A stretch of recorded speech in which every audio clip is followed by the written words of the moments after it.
Specialisation అనేది పెరిగిపోయిందండి కదా. And దానివల్ల చాలా కొన్ని డిసడ్వాంటేజెస్ ఉన్న పేషెంట్స్కి ట్రీట్మెంట్ పరంగా మనం ఇంకా మెరుగైన విధంలో ఇవ్వడానికి చాలా ఉపయోగపడుతున్నదండి ఈ స్పెషలైజేషన్స్ అనేవి. యాజ్ ఎ పర్సన్ లేదా ఒక నాలెడ్జ్ పెంచుకోవాలనే పాయింట్ ఆఫ్ వ్యూలో అడుగుతున్నాను నేను. నరం అనేది మన తల లాస్ట్ స్కాల్ దగ్గర నుంచి కింద బొట్టన వేలు వరకు నరం అనేది ప్రతి పార్ట్కి కనెక్ట్ అయి ఉంటుంది. ఇప్పుడు బోన్లో ఒక ఇష్యూ ఏదైనా వచ్చినప్పుడు న్యూరో కూడా లింకప్ అయి ఉంటుంది కదా, అది ఏమన్నా మిస్ అవుతూ ఉంటారా ఆర్థోపెడిక్స్ వాళ్ళు? అంటే మాకు నేర్పించేటప్పుడు న్యూరలాజికల్ ఎగ్జామినేషన్ అనేది ఇంక్లూడెడ్ అండి. ఓకే. సో మనం ఏ అవయవాన్ని మనం పరిశీలించినా, వాళ్ళ మోకాలు నొప్పితో వచ్చినా, తొంటి నొప్పితో వచ్చినా, మడవ నొప్పితో వచ్చినా న్యూరలాజికల్ ఎగ్జామినేషన్ ఇంక్లూడెడే. ఓకే. నరాలు చుట్టుపక్కల ఎలా పనిచేస్తున్నాయి, దీంతో పాటు రక్త ప్రసారం, వాస్కులర్ థింగ్ అనేది చూడాలి.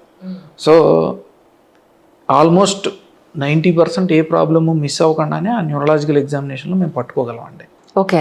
ఒకవేళ ఎవరన్నా అది నిజంగానే న్యూరలాజికల్ ప్రాబ్లమ్ సివియర్ అయితే కనుక డెఫినెట్లీ ఒక న్యూరాలజిస్ట్ ఒపీనియన్ తీసుకుని వాళ్ళతో సంప్రదించే మనం ట్రీట్మెంట్ అనేది చేయడం జరుగుతుంది. Actually when I was a national athlete 4th class నుంచి డిగ్రీ పీజీ వరకు కూడా కంటిన్యూస్గా స్పైక్స్ వేసుకుని రన్ చేయడం, బేర్ ఫుట్ మీద రన్ చేయడం వల్ల ఫుట్లో దీనికి ఒక 3 టైప్ ఆఫ్ క్యాల్కులస్ అంటారా మీరు దాన్ని? Is it right? క్యాల్కేన్ అనమాట. దానికి పర్టికులర్ వర్డ్ ఉంది, నాకు ఎగ్జాక్ట్ మీ మెడికల్ టెర్మినాలజీలో దాని వర్డ్ ఉంటుంది. నీడిల్ లాగా వచ్చేసి ఉంటాయి పాదాల్లో, ఈ హీల్లో స్పర్. ఎగ్జాక్ట్లీ. సో ఆ స్పర్ వచ్చినప్పుడు ఏమవుతుందంటే మామూలుగా నేల మీద డైరెక్ట్గా నడవలేము, మడవ నొప్పి చాలా ఉంటుంది. And more over which is connected to neck. Really అక్కడ పెయిన్ ఉందంటే నెక్ కూడా అది బ్రెయిన్ ఫీల్ అవుతూ ఉంటుంది, అంటే ఇది చాలా భారంగా ఉందంటే ఫీల్ అవుతూ ఉంటుంది. సో స్పర్ ఉన్న వాళ్ళకి మెత్తటి చెప్పులు అని అందరూ చెప్తారు, దట్స్ అ క్వైట్ కామన్. ఇది కాకుండా మన స్పర్ని మనం తొలగించే అవకాశమే లేదా సార్? అసలు ఫస్ట్ మనం ఈ హీల్ స్పర్స్ గురించి డిస్కస్ చేస్తే మేడం, ఎప్పుడన్నా మనం ఓవర్ స్ట్రెయిన్ అవుతున్నాము ఏదన్నా అని అంటే అక్కడ లెగమెంట్స్ అనేవి ఎక్కువ పనిచేస్తాయి. సో ఆ లెగమెంట్స్ కానీ టెండన్స్ కానీ ఆ ఎముకలు దగ్గర అతుక్కుంటాయి. సో ఆ లెగమెంట్స్ ఎక్కువ లాగుతూ ఉన్నాం అనుకోండి, సో బోన్ మీద ఆ ట్రాక్షన్ ప్రెషర్ ఎక్కువయ్యి అక్కడ బోన్ సూదిగా అయిపోవటం, అంటే ఒక గద్ద ముక్కలాగా ఇలా తయారవుతుంది. అవును. అది వచ్చి మనకి అక్కడ లెగమెంట్ కానీ టెండన్ మీద కానీ ఫేషియా మీద కానీ ఆ మృదు కణజాలం మీద ఒత్తిడి కాజ్ చేస్తుంది. ప్లాంటార్ ఫేషియాటిస్ మీరు చెప్పింది. ఇందులో 3 ఉన్నాయి సార్. ఉంటాయండి, తప్పదు. మరి మీరు నేషనల్ అథ్లీట్ ఇన్ని సంవత్సరాలు పనిచేశారంటే మీరు కూడా హ్యూమన్ బీయింగే కదా, మీరేం రోబోట్ కాదు కదా. అదే కదా, నిజం. మనిషి కాదు కదా, మనిషే. ట్రూ. నాకు డాక్టర్ గారు ఓ మాట అన్నారు, ఒక మనిషి నిజ జీవిత కాలంలో ఎంత నడుస్తారో నువ్వు దానికి 3 రెట్లు పరిగెట్టావు. ఆల్రెడీ పరిగెట్టేశారు. సో ఇప్పుడు జాగ్రత్తగా ఉండాల్సిన అవసరం ఉన్నది. అవును.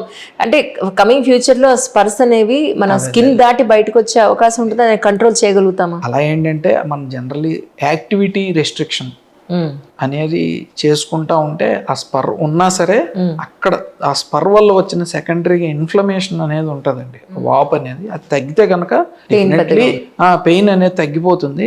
ఆ ప్రోగ్రెషన్ అనేది తగ్గిపోతే కనుక స్పర్ ఉన్నా సరే ఏమీ పెద్ద మనం దాని గురించి భయపడాల్సిన అవసరం ఉండదండి. అంటే ఇప్పుడు మీ హాస్పిటల్లో ఇప్పుడు మీ స్పెషలైజేషన్ చెప్పారు, మోకాళ్ళు కానీ షోల్డర్ కానీ చెప్పారు, హిప్ జాయింట్స్ కానీ చెప్పారు. అంటే స్పైన్కి సంబంధించి కూడా సర్జరీస్ మీ దాంట్లో స్పెషలైజేషన్ చేసిన వాళ్ళు ఉన్నారండి? ఉన్నారండి. అంటే మాది యాజ్ సచ్ ఏంటంటే ఒక single specialty orthopedic hospital. Group practice ఒక 4-5 సర్జన్స్ ఉంటాం మేడం. సో నేను హిప్ జాయింట్, నీ జాయింట్ చూసుకుంటాను. సో అలాగే స్పైన్ మా ఫ్రెండ్ శ్రీనివాస్ రెడ్డి గారు ఉన్నారు, తను స్పైన్ చూసుకుంటాడు. ఒక senior orthopedic surgeon doctor Amarnath గారు ఉంటారు. సో ఆయన ఏంటంటే కొంచెం ఈ ట్రామా పేషెంట్స్, దెబ్బలు తగిలిన వాళ్ళు, యాక్సిడెంట్స్ అవి చూస్తారు. తర్వాత ఎమర్జెన్సీస్ చూస్తారు. తర్వాత ఇంకొక డాక్టర్ గారు ఉన్నారు డిఫార్మిటీ కరెక్షన్, అంటే బాగా కాంప్లికేట్ అయిపోయి కేసులు, అసలు ఎక్కడ దానికి పరిష్కారం దొరకట్లేదు, కాళ్ళు వంకర వచ్చేసాయి, చేతులు వంకర వచ్చేసాయి అని అంటే ఆ ఇలిజరో మెషిన్లు వేసి బిగిస్తారు. సో ఇలాగే స్పెషలిస్టులు ద్వారా ఏంటంటే మనం ఇంకా పేషెంట్స్కి ఆర్థోపెడిక్స్లో మెరుగైన వైద్యం ఇచ్చేందుకు ఉపయోగపడుతుందండి ఈ group practice. And this is actually growing in all parts of the country. కానీ యాజ్ అ డాక్టర్ సొసైటీలో ప్రస్తుత జీవన విధానం కానీ, ఫుడ్ పాయింట్ ఆఫ్ వ్యూలో కానీ, అలవాట్ల విషయంలో కానీ ఇవన్నీ చూసినప్పుడు డీజనరేషన్ ఆటోమేటిక్గానే నెక్స్ట్ జనరేషన్స్లో ఎంటర్ అయిపోతుంది ఎర్లీ స్టేజ్లోనే. అని భయపడిన సందర్భం ఉందా సార్ ఇప్పటివరకు ఏదైనా కేసు చూసినప్పుడు? ఉంటుందండి. అంటే ఇప్పుడు ఇది న్యాచురల్ ఫినామినన్ మేడం. ఇప్పుడు జీన్స్, ఇప్పుడు మనం ఒక నేలని ఒకసారి దున్నితే ఎలా ఉంటుంది, రెండోసారి దున్నితే ఎలా ఉంటుంది, మూడోసారి దున్నితే ఎలా ఉంటుంది, దానిలో సారం తగ్గిపోవట్లే. అలాగే మన జీన్స్ జన్యువులు అనేవి కూడా ఈ జనరేషన్స్ పాస్ అయ్యే కొద్దీ ఆ జీన్స్లో క్షీణత అనేది ఉంటుందండి. అంటే ఇదివరకు రోజుల్లో ఉన్నంత పవర్ ఆ జీన్స్లో ఇప్పుడు మా జనరేషన్లో ఉండదు, మా జనరేషన్ తర్వాత మా నెక్స్ట్ జనరేషన్లో ఉండదు, ఇంతే తగ్గుతుంది. But that is definitely evident. And ఈ జెనెటిక్ ఫ్యాక్టర్స్తో పాటు మనకి బయట ఎన్విరాన్మెంటల్ ఫ్యాక్టర్స్, ఎక్స్టర్నల్గా పొల్యూషన్ అవనివ్వండి, ఫుడ్లో మార్పులు అవనివ్వండి, అండ్ మన లైఫ్ స్టైల్, జీవనశైలి విధానం అవనివ్వండి, ఇవన్నీ కూడా ఏంటంటే మన శరీరంలో క్షీణత అనేది త్వరగా వచ్చే అవకాశాన్ని పెంచుతుంది. డీజనరేషన్ అనేది డెఫినెట్లీ వస్తుంది. అండ్ దానికి ఒక ఉదాహరణే మోకాళ్ళ నొప్పులు చిన్న వయసు నుంచే స్టార్ట్ అవుతున్నాయి అని సింపుల్గా చెప్పడానికి అదే రీజన్ మేడం. కానీ మీ దగ్గరికి వచ్చే పేషెంట్స్కి ట్రీట్మెంట్తో పాటు మీరు ఇచ్చే అడ్వైజ్ ఏంటి? ఇచ్చే అడ్వైజ్ అంటే అసలు 100% ఫస్ట్ వెయిట్ లాస్కి నేను ఎక్కువ ఫోకస్ చేయమని చెప్తానండి. రైట్. మోకాళ్ళ నొప్పి అంటే వాళ్ళు సగం మంది పైగా ఓవర్ వెయిట్ ఉంటారండి. సో వాళ్ళకి ఇచ్చే సింపుల్ అడ్వైజ్, అమ్మ మీరు ఒక 5 కిలోలు తగ్గితే కనుక మోకాళ్ళ మీద 25 కిలోస్ వరకు స్ట్రెస్ తగ్గుతుంది, 50% పెయిన్స్ తగ్గిపోతాయి. అది డిఫికల్టీ అవ్వచ్చు, కాకపోతే అదే మీకు పర్మనెంట్ సొల్యూషన్. కొంచెం డైట్ చెప్తాను, ఎక్సర్సైజులు చేసుకోండి, లైఫ్ స్టైల్ మాడిఫికేషన్ అంటే కింద కూర్చోవద్దు, ఇండియన్ టాయిలెట్ వాడద్దు, స్టెప్స్ మ్యాక్సిమం అవాయిడ్ చేసేయండి అని చెప్పడం జరుగుతుంది. సింపుల్ అడ్వైజ్ అయితే డైట్, ఎక్సర్సైజ్, లైఫ్ స్టైల్, అంతే. ఇది చెప్తాను. దీంతోపాటు మెడికల్ ట్రీట్మెంట్ అనేది మనం ఎంతసేపు చేస్తామండి, 2 వీక్స్కి ఇస్తాం మందులు, లేకపోతే 4 వారాలకి ఇస్తాం. ఆ తర్వాత ఇవన్నీ కూడా వాళ్ళకి పర్మనెంట్ సొల్యూషన్ రావాలి అని అంటే ఈ ఫాలో అవ్వకపోతే మళ్ళీ వాళ్ళకి జబ్బు తిరగొట్టేస్తుంది అదనమాట. ఎక్సర్సైజ్లో జిమ్లోనే మెట్లెక్కే టైప్ ఒక ఎక్విప్మెంట్ ఉంటుంది, స్టెప్పర్ ఒకటి ఉంటుంది.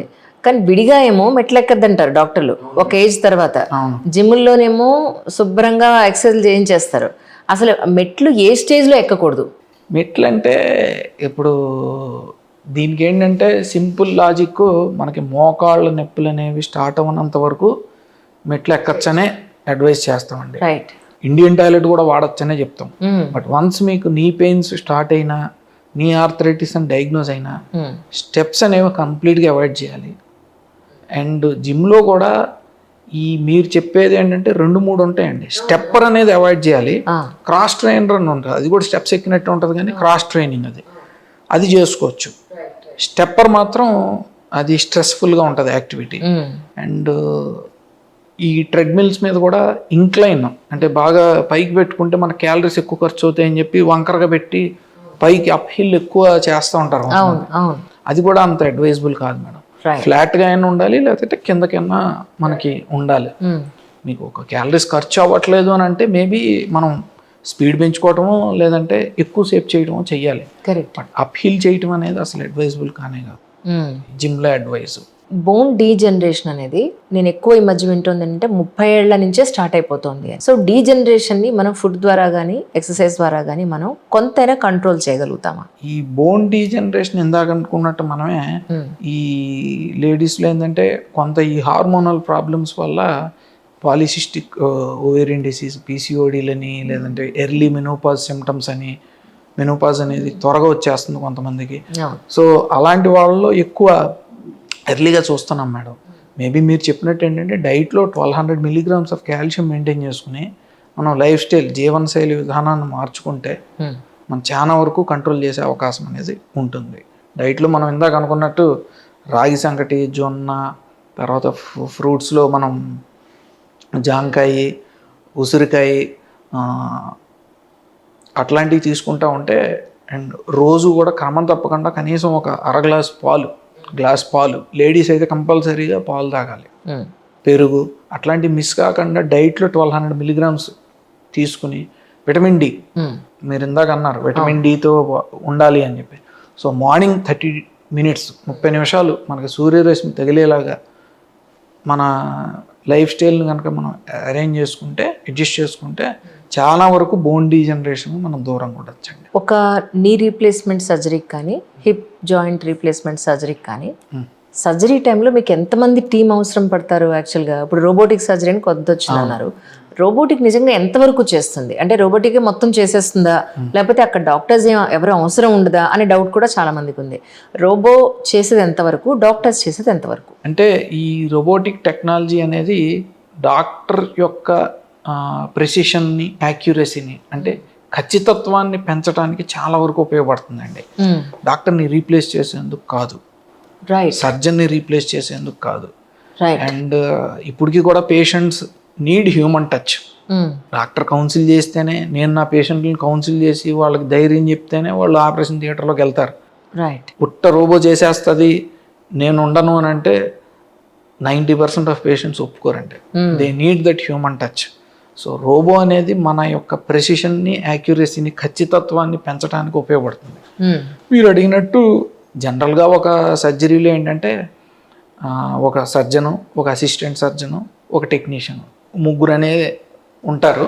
ఇంకెవరన్నా అవసరమైతే ఒకళ్ళిద్దరు వాష్ అవుతూ ఉంటారు. జనరల్లీ టీంలో ఏంటంటే సర్జికల్ టీంలో ముగ్గురు అనేది మినిమమ్ మెయింటైన్ చేస్తూ ఉంటాము. రైట్. అండ్ రోబోటిక్ టెక్నాలజీ వల్ల మనం ఈ ప్రెసిషన్, యాక్యురసీ పెంచడం ద్వారా పేషెంట్స్కి ఇంకా మనం మెరుగైన రిజల్ట్స్ ఇచ్చేందుకు అవకాశం ఉంటుంది అన్నమాట. నేను కొంతమందిలో చూసాను ఏంటంటే, ఎప్పుడైనా అకేషన్స్కి వెళ్ళినప్పుడు వాళ్ళు కుర్చీలో కూర్చుని లేచేటప్పుడు మోకాళ్ళలో టిక్ టిక్ టిక్ టిక్ మన సౌండ్లు వస్తూ ఉంటాయి.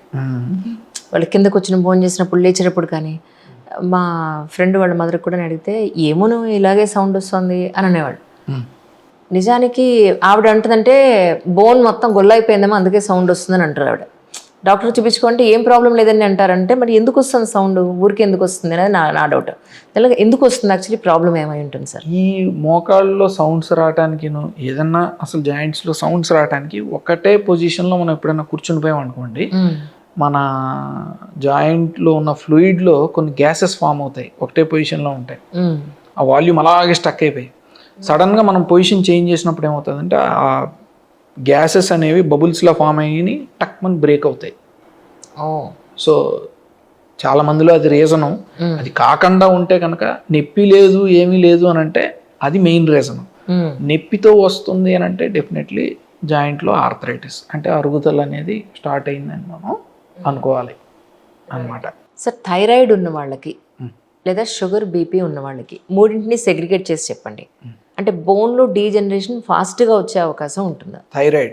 థైరాయిడ్లో ఏంటంటే రెండు ఉంటాయండి. థైరాయిడ్ బాగా ఓవర్ యాక్టివిటీ ఉందండి, హైపర్ థైరాయిడిజం, అప్పుడు కూడా బోన్ అనేది వీక్ అవుతుంది. ఓకే. మెటబాలిజం, టర్న్ ఓవర్ పెరిగిపోతూ ఉంటుంది. హైపోథైరాయిడిజం అంటే థైరాయిడ్ అనేది తక్కువ పనిచేస్తుంది, వాళ్ళలో కూడా మనకి బోన్ వీక్నెస్ వస్తుంది. హైపర్ థైరాయిడిజం, హైపోథైరాయిడిజం రెండింటికి కూడా బోన్ వీక్నెస్ అనేది వస్తుంది. ఇంకా బీపీ, షుగర్ వ్యాధులు ఏంటంటే మన ప్రతి అవయవానికి కూడా రక్త ప్రసారం అనేది తగ్గిపోతుందండి. ఎందుకు అని అంటే ఈ షుగర్ వ్యాధి వల్ల మన రక్తనాళాల్లో కొవ్వు శాతం పెరగటం, తర్వాత ఈ షుగర్ లెవెల్స్ వల్ల రక్తనాళాల యొక్క పరిమాణం తగ్గటం, ఇవన్నీ చూస్తూ ఉంటాం. సో అన్ని అవయవాలకు మాదిరే కిడ్నీ, హార్ట్, బ్రెయిన్, తర్వాత అలాగే ఎముకలకి, జాయింట్స్ కూడా రక్త ప్రసారం అనేది తగ్గుతుంది. సో క్షీణత అనేది వచ్చేస్తుంది. సో ఈ బీపీ వల్ల కూడా ఏంటంటే జనరల్లీ మేము చూసేది కొంతవరకు ఎథెరోస్క్లెరోసిస్ అంటాం. అంటే మనం ఇందాక అనుకున్నట్టు షుగర్ వ్యాధి మాదిరే రక్త ప్రసారం అనేది తగ్గుతుంది. క్షీణత అనేది డెఫినెట్లీ ఎంతో కొంత ఉంటుందండి. సో మీరు అడిగినట్టు థైరాయిడ్, బీపీ, షుగరు ఈ మూడు కూడా ఒక డిగ్రీస్, మనకి చదువుకున్న డిగ్రీలాగే 40 ఏళ్ళ తర్వాత ప్రతి ఒక్కళ్ళకి ఏదో ఒకటి ఉంటుంది.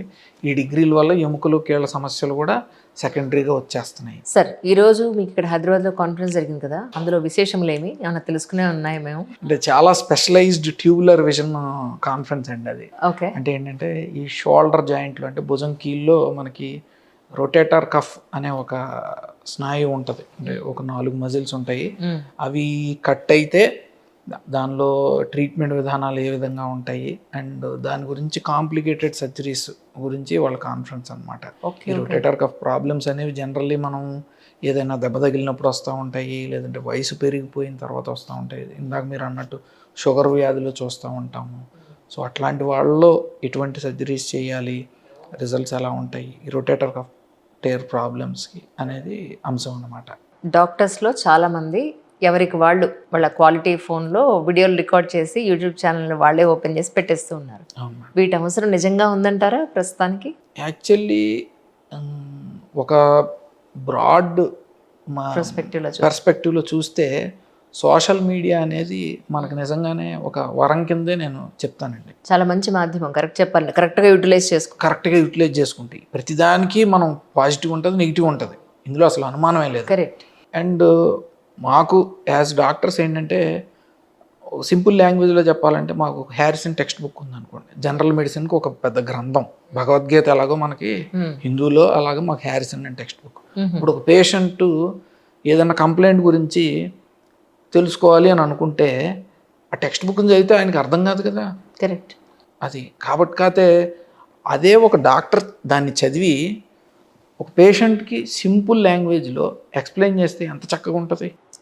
వాళ్ళు భయం పోతుంది అండ్ ట్రీట్మెంట్కి కూడా చాలా కోఆపరేట్ చేసే అవకాశం ఉంటుంది. కరెక్ట్. మనం ఇదివరకు రోజుల్లో ఏంటంటే డాక్టర్ చెప్పిందే వేదం. మనం ఒక డాక్టర్ దగ్గరికి వెళ్ళామనుకోండి, మీ వైద్యం ఎలా ఉంటుంది, ఇట్లా చేయండి అట్లా చేయండి అని అంటే ఎవరు ప్రశ్నించేవారు కాదండి. కాకపోతే ఈ రోజుల్లో అది కరెక్ట్ కాదండి. వాళ్ళు కూడా ఎంతో కొంత నాలెడ్జ్ ఉంటే మనం చెప్పేది వాళ్ళు అర్థం చేసుకుని వాళ్ళు మన ట్రీట్మెంట్కి వాళ్ళు కోఆపరేట్ చేస్తే రిజల్ట్స్ డెఫినెట్లీ చాలా బాగుంటాయి మేడం. ట్రీట్మెంట్ కోఆపరేట్ చేయని వాళ్ళు కూడా ఉంటారా? చెయ్యని వాళ్ళు కూడా ఉంటారండి. అవునా? ఎందుకు ఉండరు? ఎలా అంటే మందులు వాడమంటే మందులు వాడరు, ఫిజియోథెరపీ చేయమంటే ఫిజియోథెరపీ చేయరు. ఓకే. బట్ దాన్ని మోటివేషన్ కల్పించాల్సిన బాధ్యత ఎంత మాత్రం డాక్టర్స్కి ఉందండి. సో ఆ విధంగా ఏంటంటే ఈ సోషల్ మీడియా, యూట్యూబ్ అవనివ్వండి, ఇన్స్టాగ్రామ్ అవనివ్వండి, ఫేస్బుక్ అవనివ్వండి, ఈ డిజిటల్ మీడియా ద్వారా ఇన్ఫర్మేషన్ అనేది మనం కన్జ్యూమర్కి ఇవ్వగలిగితే సరైన విధంగా డెఫినెట్లీ మన సొసైటీ అనేది మంచి పాత్రలో వెళ్ళే అవకాశం ఉంటుంది. అండ్ డాక్టర్స్ ఎప్పుడు కూడా ఈ డిజిటల్ మీడియాస్కి దీనికి ఒకప్పుడు దూరంగా ఉండేవారు. బట్ ఇప్పుడు అగ్రెసివ్గా వాళ్ళు కూడా ఇలా రావటం అనేది మంచి ట్రూ. ఎందుకంటే మా కరెక్ట్ ఇన్ఫర్మేషన్ సొసైటీకి అందివ్వడం చాలా ఇంపార్టెంట్. ఎందుకంటే రాంగ్ ఇన్ఫర్మేషన్ చాలా ఉంది యూట్యూబ్లో మనకు కావాల్సినంత. అవును. సోషల్ మీడియాలో గట్టిగా మాట్లాడాలంటే. సో రైట్ గురించి ఏంటంటే హెల్త్ గురించి ప్రత్యేకంగా ఏంటంటే మిత్స్ అనేవి, అపోహలు అనేవి చాలా ఉన్నాయి సొసైటీలో. సో అవన్నిటినీ కూడా మనం తీసేయాలి అంటే డాక్టర్ షుడ్ స్పీక్ అవుట్.